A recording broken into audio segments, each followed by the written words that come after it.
known the guys were here, we could play something, you know? But it's probably too early. Big Ben would like a little. He used to live with Zavinu, you know, when I played with Cannonball. Yeah. Ben was living with Zavinu up on Central Park West, yeah. And I have in our home, we have a beautiful photo of Big Ben. Have you seen the one with Train on his arm and his bosom crying? Yes. You seen it? Yeah, with Tolkien? Yeah. Yeah. That's a rare photo. Yeah, I have that. Who made that photo? DeCarlo, you know? Great photographer, yeah. Yeah. But it's a great honor to be here. And you have a street for him, or a park, or a national park, a forest? There's a street for him and Dexter Gordon. Oh, It's an avenue almost. Dex, wow, I loved him too. So Dex told Prez, he said, you know, I'm getting kind of upset, you know, Gene Ammons is stealing all my stuff. And Prez looked at Dex and said, oh, is that so, Lady Dex? You know, who are you stealing?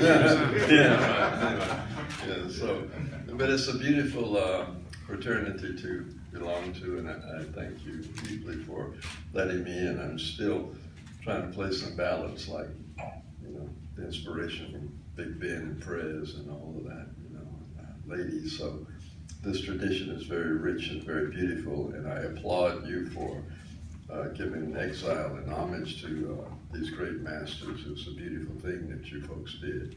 And there's also a cemetery somewhere. Does it still exist? Or did they move it or build an apartment building on it or something? No, Still there. Oh, they're there? He's next to Kenny was there? Kenny Drew and I wanted Jason and I and Ruben to see that cemetery because the lady who drove us over here said that they moved the cemetery. They make it apartment buildings. No. Don't do that to the artists. No. It's a big, beautiful Metro.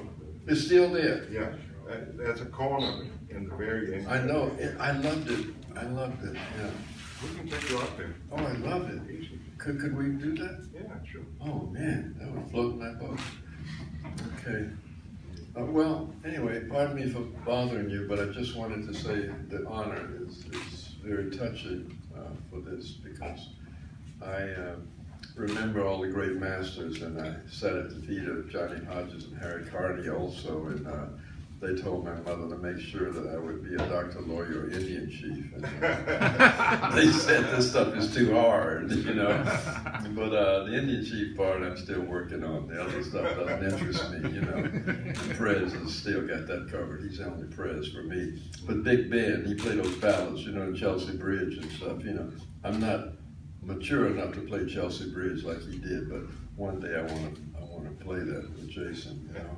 And Isfahan too, Jason. I'm still trying to get to that. Yeah. Isfahan. Yeah. Strays. Man, quiet as kept. A lot of that stuff is strays. You know that, right? Most of it. Thank you.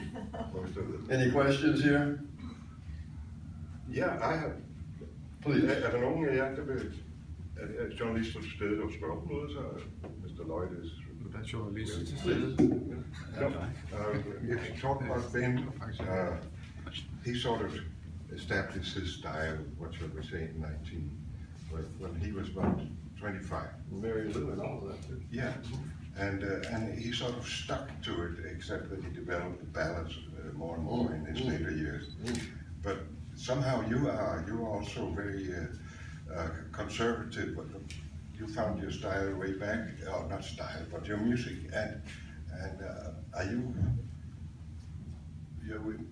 developed to here, and you're staying there. You're not changing much, are you? What does that mean? Changing. You know, getting in with the... I have to call Jason up here now because it's getting deep waters. Yeah, I can't speak. You know, to tell you the truth, the stuff that I do now, it's all up to him, you know, and when he gives it to me, then I have it. I don't have let's say, no authorship anymore. All right. I'm in service. Yes, And so when he gives it to me, I can jump up on the ceiling and fly around. But if he doesn't give it to me, I'm sad. But he does give it to you quite often. Quite blessed. Yeah. And then I have these great masters playing with me that inspire me a lot, you know. They're much more mature than I am, but I'm still working on, how to say, growing whole, W-H-O-L-E, whole, yeah. And as Satchel Paige said, age is a matter of mind over matter. And if you don't mind, it doesn't matter. So I'm not signing up for lobotomy or anything. Huh? They listen. Listen, that's Reuben Rogers. My bass is Reuben Rogers. Reuben, yeah. I think Eric had some little nocturnal sojourn last night with lovely Denmark, so I don't think he's here yet, but I hope he's enjoying himself. Yeah. But, sorry. But you're playing tonight again in Jazz House? We play again tonight. I used to play 6 nights a week in New York, 5-6 sets a night, 45 on, 15 off, from 9 to 4. I don't do that anymore. No. But I'm training my boys to be able to do that if anyone calls us, like the Birdland or something. Like 4 sets in one night? Yeah. No, we do 6 sets. 6 sets. Oh. That's when you learn to pay the dues, or what's the expression? You learn to respect work.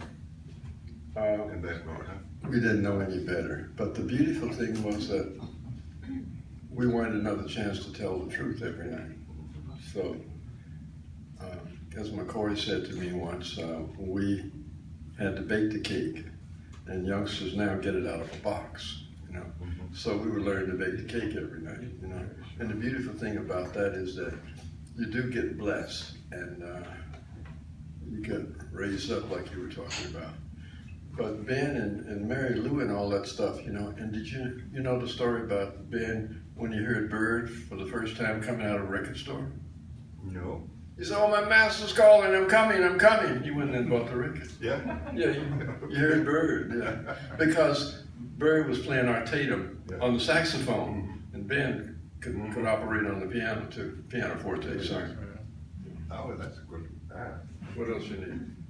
Zavinu loved him very much, Oh, yes, and They lived up there on Central Park. they made some beautiful tapes together that nobody will hit on. Oh. They're still in the basement somewhere, and nobody can find. There's a lot of stuff, We play this stuff every night and it goes out into the air, but it's around. You just have to be able to tune into it. It's in the Ether, it's in the walls. It's in the walls, yeah. It's mass. There's old stuff down there. I like that, hieroglyphics and stuff. Yeah, this is the original from 1958. And I'm not drinking nothing funny. That's beautiful. I had to stop drinking 2 years ago. Only 2 years? Only 2 years now, so my boys have a chance to matriculate so by the time they get up in here, they might stop too. Der ikke nogen, der vil spille nogle begavede intelligent questions from John? Come nu. What's your greatest personal memory of Ben Webster? Oh, just that he was patrician, and whenever I would see him or hear him, it would be like a little puppy at his feet, So I would always go to hear him when I could. He didn't play a lot in the city in those days, but Zavinu loved him so much, and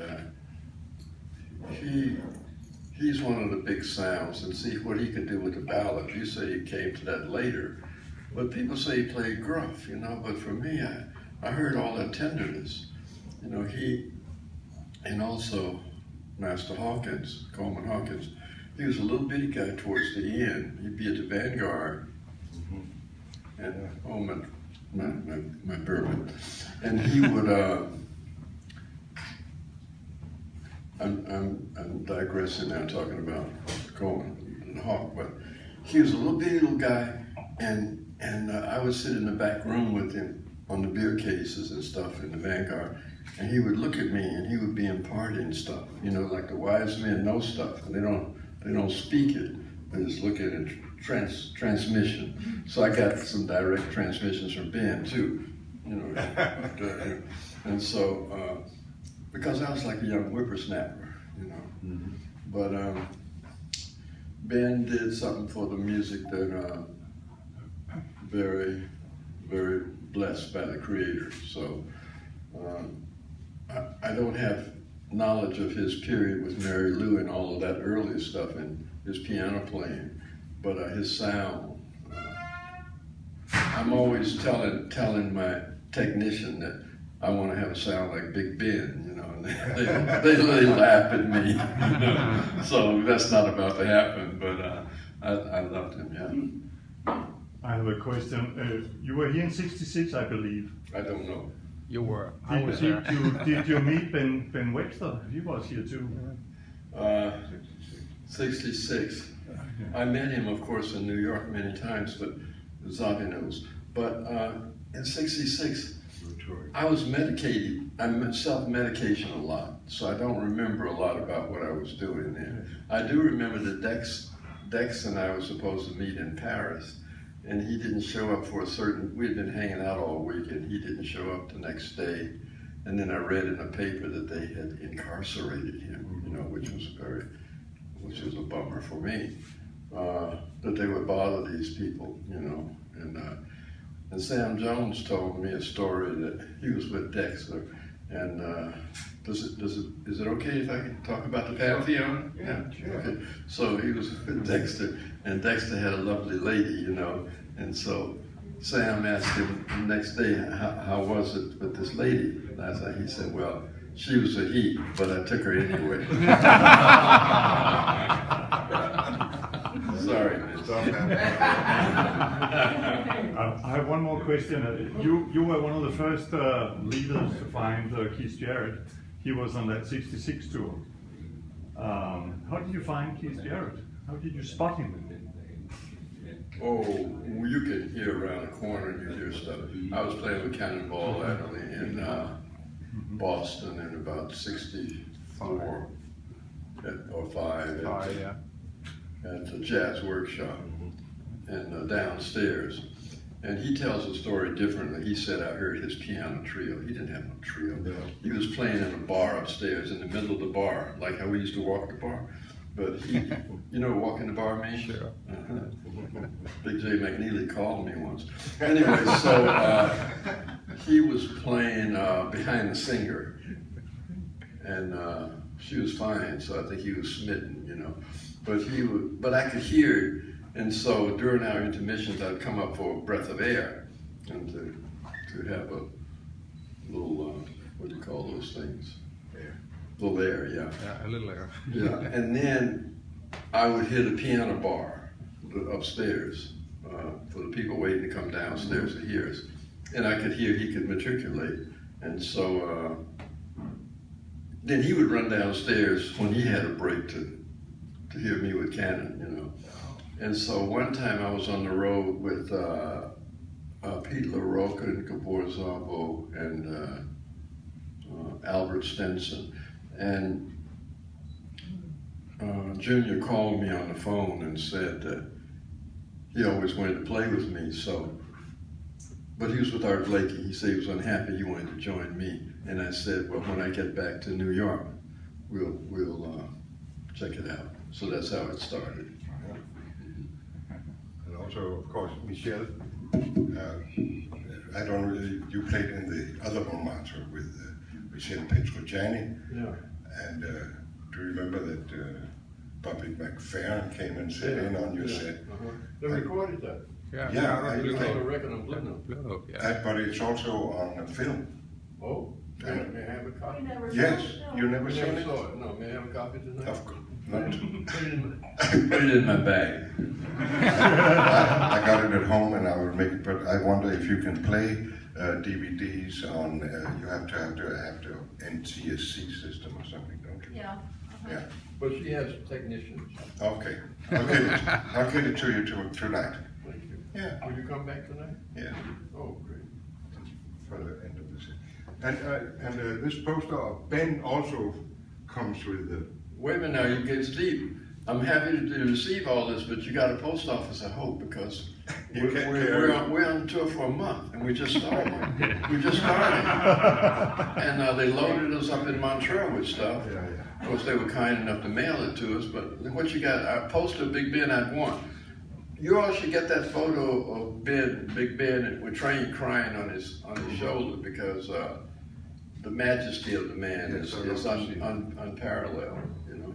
You've not seen it? I've seen it in a magazine 20 years ago, but I haven't. No, I haven't.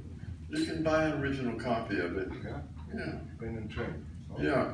You don't know that for sure. Yes, I do. The guy Roy DeCarver. He has archives, and You can get it from the archive. you can get stuff from our archive.